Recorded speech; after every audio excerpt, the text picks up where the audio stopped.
berdasarkan sesungguhnya. Ada juga pemungutan itu ya berdasarkan anggapan atau fiktif. Dan yang terakhir ya berdasarkan campuran ya. Jadi campur antara nyata dan anggapan atau fiktif. Nah, kita akan melihat yang pertama di sana dia katakan apa ya. Halo Sobat Literasi, jumpa lagi bersama saya di channel Bocah Beot. Seperti biasa, Bocah Beot selalu hadir untuk menyajikan materi-materi yang menarik. Mau tahu materi apa yang disajikan oleh Bocah Beot kali ini? Penasaran? Penasaran? Tunggu dulu. Sebelum saya menyajikan materi yang menarik ini, sebaiknya sahabat-sahabat yang belum subscribe silakan subscribe dulu. Dan jangan lupa aktifkan lonceng notifikasinya agar sahabat menjadi orang pertama yang mendapatkan video yang menarik ini. Dan juga sahabat tidak akan ketinggalan video-video menarik lainnya. Oke?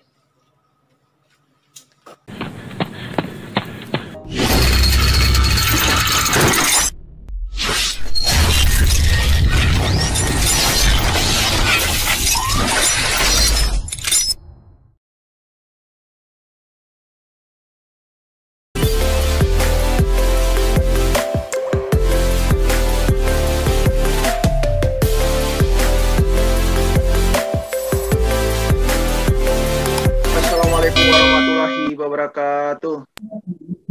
Waalaikumsalam warahmatullahi wabarakatuh. Waalaikumsalam warahmatullahi wabarakatuh. Selamat sore Bapak Ibu, apa kabar semuanya? Alhamdulillah baik Pak. Puji Tuhan. Assalamualaikum warahmatullahi wabarakatuh. Baik, puji Tuhan Bapak Ibu. Hari ini kita masih berjumpa dengan keadaan yang sehat walafiat. Dan juga saya melihat dalam keadaan wajah yang segar-segar ya. Bapak Ibu, hari ini kita lanjut yang berkaitan dengan struktur. Kalau terkait dengan struktur pajak ini kita akan membahas yang berhubungan dengan pajak yang pajak pusat dan juga yang berkaitan dengan pajak daerah. Nah, itu yang perlu kita diskusi bersama untuk hari ini. Nah, selanjutnya saya masuk kepada materi.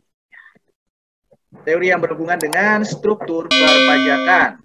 Nah, di materi yang struktur perpajakan ini, maka kita harus memahami yang berhubungan dengan pembagian pajak. Kita harus pahami pembagian pajak. Tiga bagian utama yang berkaitan dengan pajak ini, yang dimana ada pajak menurut sifat, ada menurut sasaran, dan menurut pemungutannya.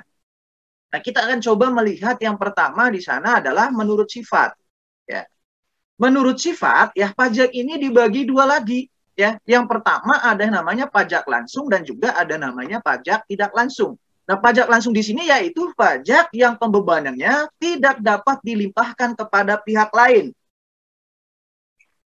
Kalau pajak tidak langsung itu adalah ya pajak yang membebankan ya dan pembebanannya dapat dilimpahkan kepada orang lain.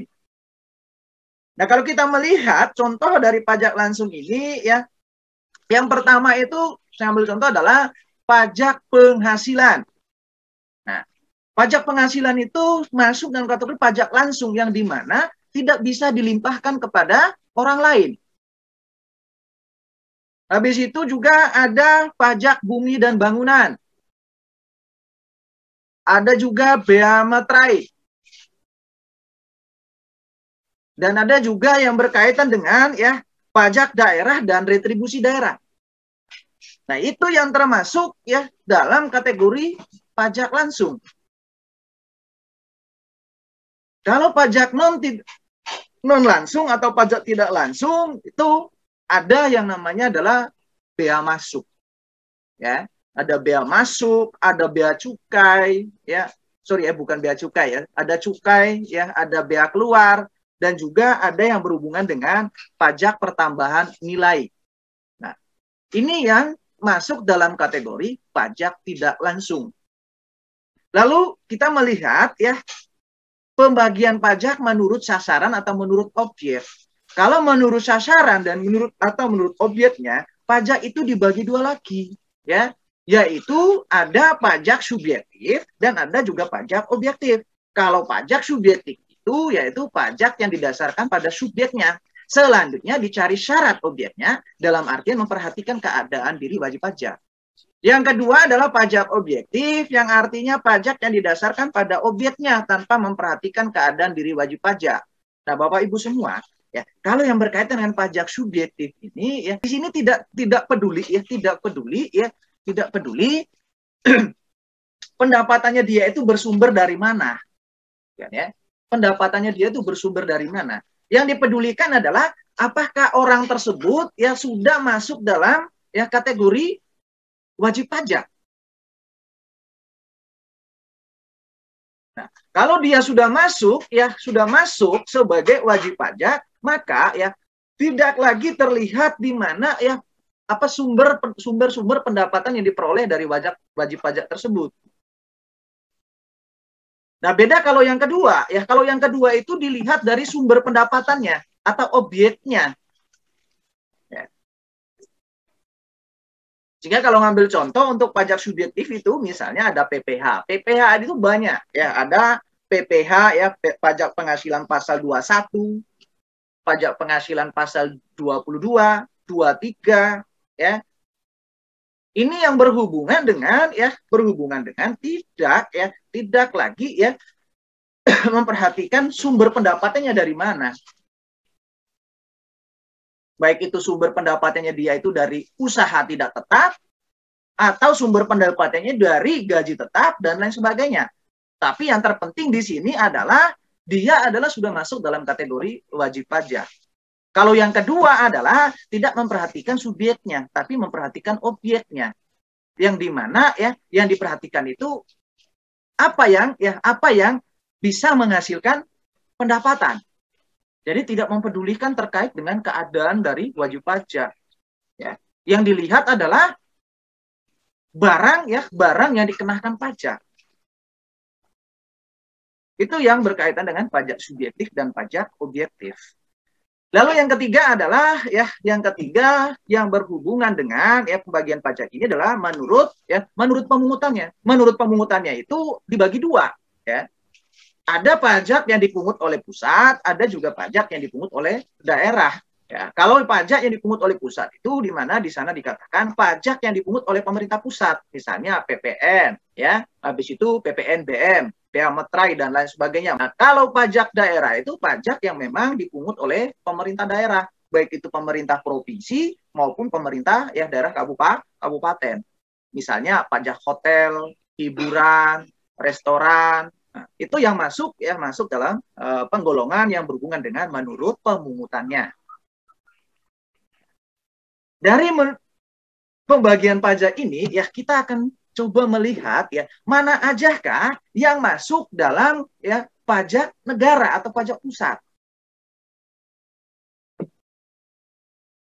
Nah, yang termasuk dalam pajak negara itu yang pertama Bapak Ibu ya ada yang berhubungan dengan pajak penghasilan. Ya.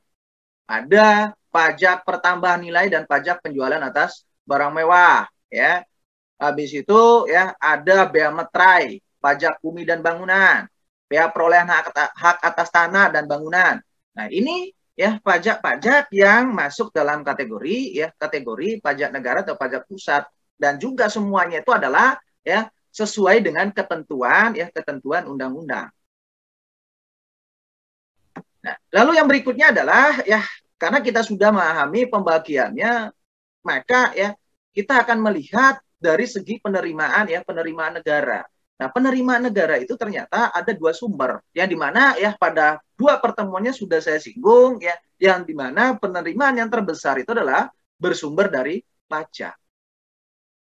Nah, kalau bersumber dari pajak di sini dibagi dua lagi ya, ada dari Dirjen Pajak yang dimana dalam undang-undang itu dipakai istilah pajak.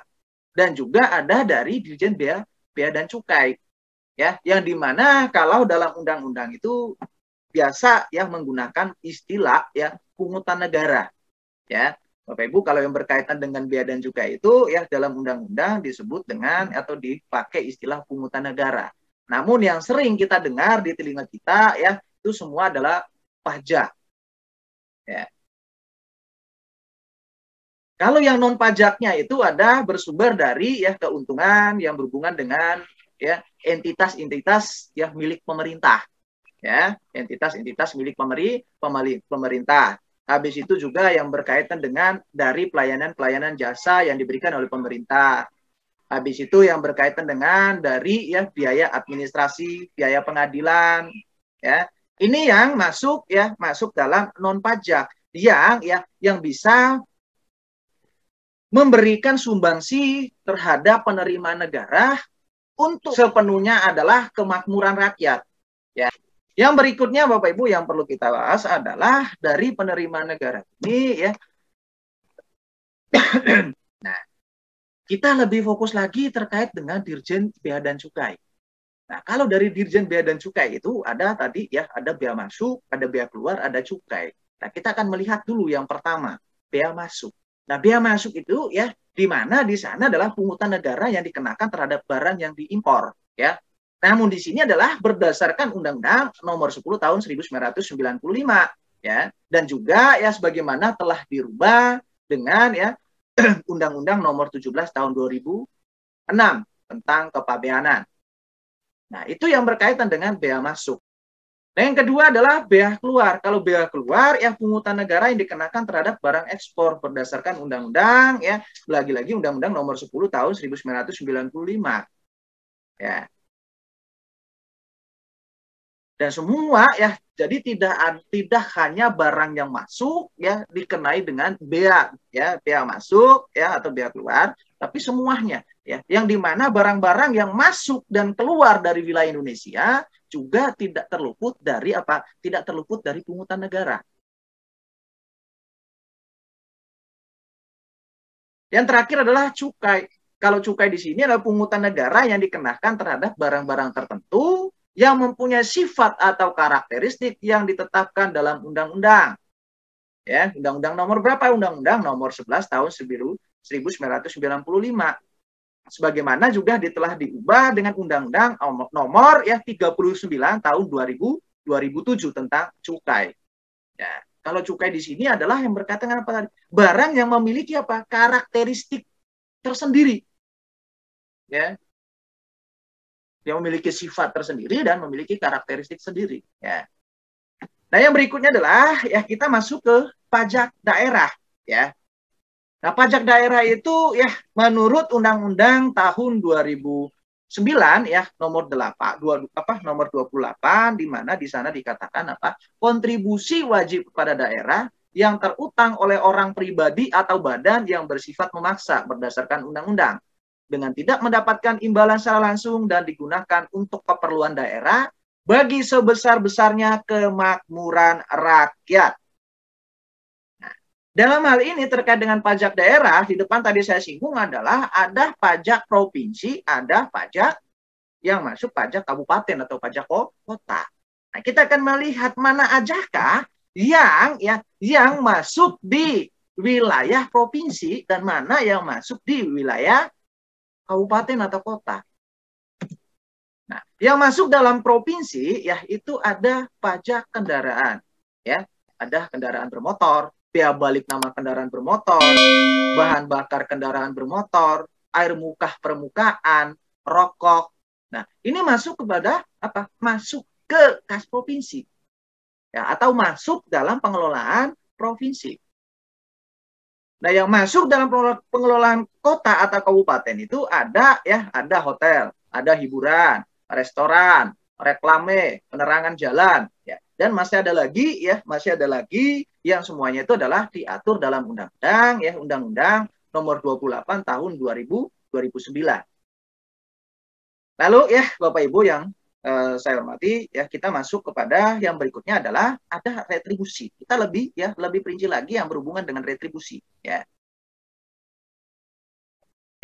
Retribusi di mana di sana ya dia mengatakan apa? Pungutan daerah sebagai pembayaran atas jasa pemberian izin tertentu yang khususnya disediakan dan atau diberikan oleh pemerintah daerah untuk kepentingan orang pribadi atau badan.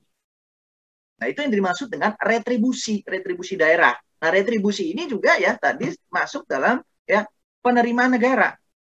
Nah, retribusi ini dibagi lagi ada yang namanya retribusi jasa umum. Nah, retribusi jasa umum di sini ya berdasarkan pada kebijakan daerah dengan pertimbangan biaya penyediaan jasa dan kemampuan masyarakat serta aspek keadilan. Lalu ya contohnya itu adalah ya ada pelayanan kesehatan, habis itu ada pelayanan kebersihan, ya pelayanan pasar, ya pengujian kendaraan dan pengelolaan limbah. Nah, ini yang masuk dalam jasa umum, retribusi jasa umum. Dan yang kedua adalah ya retribusi jasa usaha. Nah, retribusi jasa usaha ini ya berdasarkan pada tujuan untuk memperoleh keuntungan yang layak. Nah, itu yang masuk ya, yang dimaksud dengan ya retribusi jasa usaha. Nah, contohnya apa? Ya, contohnya itu ada pemakaian kekayaan daerah, habis itu pasar grosir atau ya pertokoan, tempat pelelangan, terminal, ya tempat khusus parkir, ya tempat rekreasi dan olahraga. Nah, ini yang masuk ya, masuk dalam kategori retribusi daerah ya jasa usaha. Yang terakhir adalah ya retribusi jasa perizinan tertentu. Nah, retribusi jasa perizinan tertentu ini di mana dia katakan berdasarkan pada tujuan untuk menutup sebagian atau seluruh penyelenggaraan pembiayaan perizinan. Contohnya apa? Ya, contohnya adalah mendirikan bangunan, tempat menjual minuman beralkohol, habis itu ya perizinan gangguan, habis itu trial ya usaha perikanan. Nah, ini masuk dalam kategori ya jasa perizinan tertentu. Yang dimana tadi dia katakan apa? Berdasarkan pada tujuan untuk menutup sebagian atas seluruh biaya penyelenggaraan pemberian perizinan. Nah. Lalu yang berikutnya adalah ya stelsel pemungutan pajak. Nah, dalam hal ya stelsel pemungutan pajak atau 3 bagian. Ada ya yang dimana ya yang pertama di situ ada stelsel nyata ya. Jadi berdasarkan sesungguhnya. Ada juga pemungutannya itu ya berdasarkan anggapan atau fiktif. Dan yang terakhir ya berdasarkan campuran ya. Jadi campur antara nyata dan anggapan atau fiktif. Nah, kita akan melihat yang pertama di sana dia katakan apa ya nyata. Nah, sistem nyata di sini ya pengenaan pajak berdasarkan objek atau penghasilan yang sungguh-sungguh diperoleh dalam setahun pajak. Pemungutannya itu dilakukan ya pada akhir tahun pajak. Nah, jadi ya yang dimaksud dengan nyata itu adalah benar-benar ya sesungguhnya ya. Misalnya penghasilan ya contoh pajak penghasilan gitu kan ya, pajak penghasilan pasal 25. Pajak penghasilan pasal 25 itu berdasarkan laba yang diperoleh pada tahun tersebut. Namun yang berkaitan dengan stelsel nyata ini ya tidak terlepas ya atau tidak terluput dari yang namanya apa? Dari namanya kelemahannya. Nah, yang dimana kelemahan terbesarnya itu adalah dalam hal ini pemerintah itu ya tidak menunggu pajak tahun ini untuk melakukan pembiayaan tahun ini. Kan ya? Pembangunan tetap berjalan. Nah, pajaknya baru dipungut ya dari hasil usaha ya usaha wajib pajak baru dipungut pada akhir tahun ya. Sehingga di sini adalah ya temannya adalah ya dalam hal pembangunan atau menjalankan segala program dari pemerintah ya akan sedikit terhambat. Namun dia akan menerima pendapatan pajak atau penerimaan pajak itu ya sesuai dengan kondisi real di lapangan. Itu kalau yang berkaitan dengan stelsel ya nyata. Kalau yang kedua di sini adalah stelsel fiktif atau anggapan. Nah, kalau yang berdasarkan fiktif di sini pengenaan pajak berdasarkan suatu anggapan yang diatur dalam undang-undang. Yang dimana pemungutannya itu dilakukan pada awal tahun. Ya, jadi belum tahu berapa laba yang diperoleh dalam tahun ini. Ya, pajak penghasilan pasal 25-nya sudah dipungut di awal tahun. Ya, sudah dipungut di awal tahun. Nah, itu yang dinamakan sebagai apa? Ya, stelsel yang berhubungan dengan stelsel fiktif atau anggapan. Jadi benar-benar tidak nyata. Ya, karena apa? Karena anggapan. Nah, anggapan di sini juga ya bukan hanya sekedar anggapan aja, tapi memang sudah diatur dalam undang-undang. Dan biasanya yang berkaitan dengan style safety di sini adalah semuanya itu menggunakan sistem biaya historis. Ya, semuanya adalah menggunakan sistem biaya historis. Nah, bagaimana biaya-biaya pajak yang dikeluarkan pada tahun-tahun sebelumnya? Nah, itu ya juga yang akan menjadi patokan dalam hal ya pemungutan pajak di tahun berikutnya. Yang ketiga adalah STLC campuran. Nah, kalau yang terakhir di sini adalah lebih bagus. Ya, artinya apa? Ya, dia menggunakan dua sistem. Ya. Ada sistem nyata, ada sistem fiktif. Misalnya adalah perhitungan pajaknya itu dilakukan pada awal tahun menggunakan anggapan atau asumsi atau fiktif. Ya. Namun pada akhir tahun dilakukan perhitungan ulang sesuai dengan keadaan atau sesuai dengan pendapatan yang diterima pada tahun pajak tersebut. Namun yang berkaitan dengan yang terakhir di sini adalah kelemahan terbesarnya itu adalah akan menambah pekerjaan, yang dimana di sini di awal tahun dia melakukan perhitungan berdasarkan anggapan sesuai dengan aturan undang-undang. Lalu di akhir tahun dia juga melakukan perhitungan. Ya. Lalu yang terakhir adalah Bapak Ibu yang perlu kita diskusikan adalah yang berkaitan dengan cara pemungutannya. Ya. Cara yang dilakukan dalam hal pemungutan pajak. Cara dalam hal memungut pajak di sini juga dibagi menjadi tiga. Ya, dibagi menjadi tiga. Ya. Cara pemungutan berdasarkan domisili dan juga cara pemungutannya itu berdasarkan sumber, dan yang terakhir adalah cara yang berdasarkan apa? Berdasarkan kebangsaan. Nah, itu yang dimaksud dengan apa? Cara pemungutannya. Nah, kita akan melihat yang pertama di sana adalah cara pemungutan berdasarkan apa? Domisili. Jadi kita memungut pajak itu berdasarkan domisili seseorang. Ya, jika dia katakan apa? Pemungutan pajak dalam satu negara. Yang kedua adalah tanpa melihat sumber pendapatan wajib pajak. Nah, cara pemungutan domisili di sini adalah tidak peduli sumber pendapatan yang diterima oleh wajib pajak. Tapi yang dilihat adalah di mana orang tersebut tinggal. Lalu yang kedua adalah berdasarkan sumber. Kalau yang berdasarkan sumber ini dikembalikan dari yang pertama. Ya. Tidak lagi melihat domisili, tapi dilihat dari mana pendapatan yang diperoleh. Ya. Jika itu adalah pendapat yang diterima itu adalah masuk dalam kategori pajak, maka harus dikenakan pajak. Lalu apa aja yang masuk dalam apa? Masuk dalam pendapatan yang harus dikenakan pajak. Ya. Pendapatan sumber pendapatan yang masuk dalam kategori perhitungan pajak, mana yang tidak, itu nanti kita akan bahas pada pertemuan selanjutnya yang berkaitan dengan objek pajak dan subjek pajak.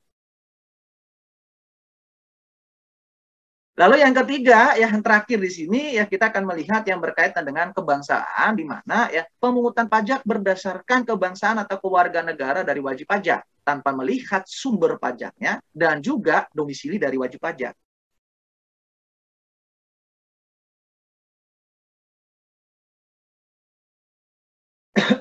Nah, yang terakhir ini di sini tidak melihat orang itu dia itu tinggal di mana. Ya.